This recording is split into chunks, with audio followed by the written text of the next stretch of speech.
Hi friends, welcome to our YouTube channel. நம்ம இன்னைக்கு என்ன பார்க்க போறோம்னா கத்திரிக்கீரை வீட்டு தோட்டத்தில் எப்படி வளர்க்குறது அப்படிங்கிறத தான் இந்த வீடியோவில் பார்க்க போகிறோம். இங்கே பார்த்துட்டு இருக்க இந்த கத்திரிக்கீரை வந்து எந்த ஒரு மருந்தும் தெளிக்காமல் இயற்கை முறையில் வளர்க்கப்பட்டது. செடியை பார்த்தாலே உங்களுக்கு தெரியும், நல்ல செழுமையாக இருக்குது. இதுக்கு காரணம் பார்த்தீங்கன்னா, நாங்கள் நடவு செய்கிறதுக்கு முன்னாடி நாட்டுக்குளத்தை கொஞ்சம் போட்டோம். அதுக்கப்புறம் பஞ்சகாவியம், தயிர் கரைசல் இந்த மாதிரி இயற்கை முறையிலான மருந்துகளை தான் தெளித்தோம். மற்றபடி எந்த ஒரு செயற்கை மருந்தும் இதுக்கு தெளிக்கல. காய் பார்த்தீங்கன்னா நல்லா திரட்சியாக வந்திருக்கு. ஒரு சில காய்கள் வந்து செடியில் வந்து புழுவோடு இருந்தது, அதை அகற்றிட்டோம். அதே மாதிரி கத்திரிக்கீரையில் பெரும்பாலும் வரக்கூடிய இந்த குருத்து புழு, அதுதான் வந்து மெயினாக வந்து செடியை பாதிக்குது. அதுக்கு வந்து என்ன பண்ணோம்னா, குருத்தை வந்து எந்த குருத்தில் பாதிப்பு இருக்கோ அந்த குருத்தை அகற்றிட்டோம். அப்படி பண்ணிங்கன்னா ரொம்ப அதிகமாகவும் வரல, ஒரு சில இடங்கள்ல தான் தாக்குதல் இருந்தது. அதை நீங்கள் ஃபஸ்ட்டே பார்த்து கலச்சிட்டிங்கன்னா எந்த ஒரு பிரச்சனையும் இல்லை செடிக்கு.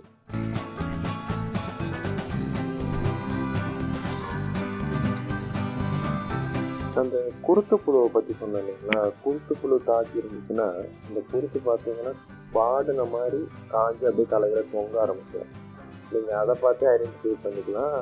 அதாவது இந்த செடியில் இந்த குருத்தில் குருத்து புழு தாக்கிட்டு இருக்குது.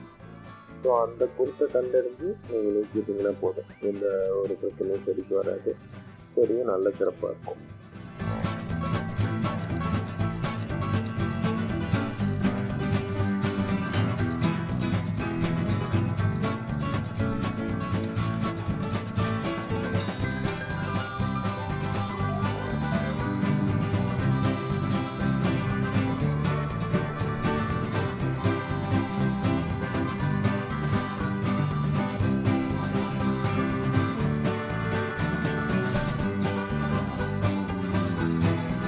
காய் பார்த்தீங்கன்னா கிட்டத்தட்ட ஒரு சில டைம்ல எங்களுக்கு ஒரு கிலோ 2 கிலோ அளவுக்குலாம் காய் காய்ச்சிருக்கு. நம்மளாம் வீட்டு தேவைக்கு போதுமானது அளவாக இருக்கும். 4 பேர் கொண்ட வீட்டு தேவைக்கு கத்திரிக்காய் இந்த செடிகள் இருந்து வர்றது எங்களுக்கு போதுமானதாக இருக்குது. இதே மாதிரி நீங்களும் உங்கள் வீட்டு தோட்டத்தில் கத்திரி செடிகளை பயிரிட்டு எந்த ஒரு செயற்கை மருந்தும் தெளிக்காமல் இயற்கை முறையில் அறுவடை செஞ்சு பயன்படும்படி கேட்டுக்கொள்வோம்.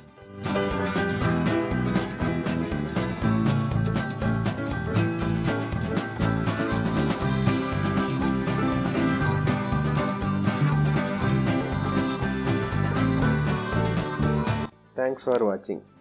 இது போன்ற பதிவுகளுக்கு எங்களது சேனலை சப்ஸ்கிரைப் பண்ணிவிட்டு நீங்கள் அந்த நோட்டிஃபிகேஷன் பட்டனையும் கிளிக் பண்ணிடுங்க. நன்றி, வணக்கம்.